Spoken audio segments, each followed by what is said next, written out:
U.S. is facing increased pressure to push Israel to address the worsening humanitarian crisis in Gaza.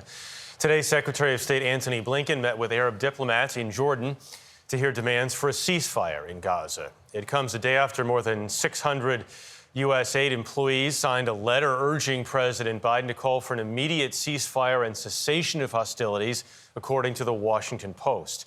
Christina Ruffini has more from the White House. Christina, good morning. Good morning, Jeff. Well, the Biden administration says it won't call for a ceasefire because Israel has a right to defend itself. But Secretary of State Blinken is trying to convince Israeli leaders to settle for a semantic substitute, a humanitarian pause to help civilians caught in the crossfire. We provided Israel advice that only the best of friends can offer on how to minimize civilian deaths. On his third visit to Israel since the start of the conflict, Secretary of State Antony Blinken argued that a break would have both humanitarian and strategic benefits. We see it as a way also, and very importantly, of creating a better environment in which hostages can be released. But in remarks after their meeting, Israeli Prime Minister Benjamin Netanyahu said Israel would not consider any kind of ceasefire until Hamas frees all the remaining hostages. Meanwhile, the White House says it's still continuing efforts to get hundreds of American passport holders safely out of Gaza. President Biden, your message to Americans trying to get out of Gaza right now.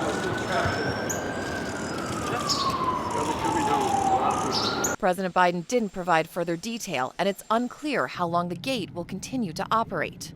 While diplomats, including Blinken, try to keep this two-party conflict from escalating into a larger regional war.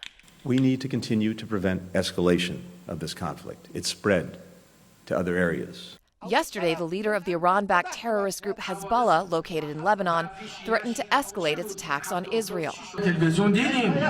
And there is fear that Iranian proxies from Iraq to Syria could be waiting in the wings.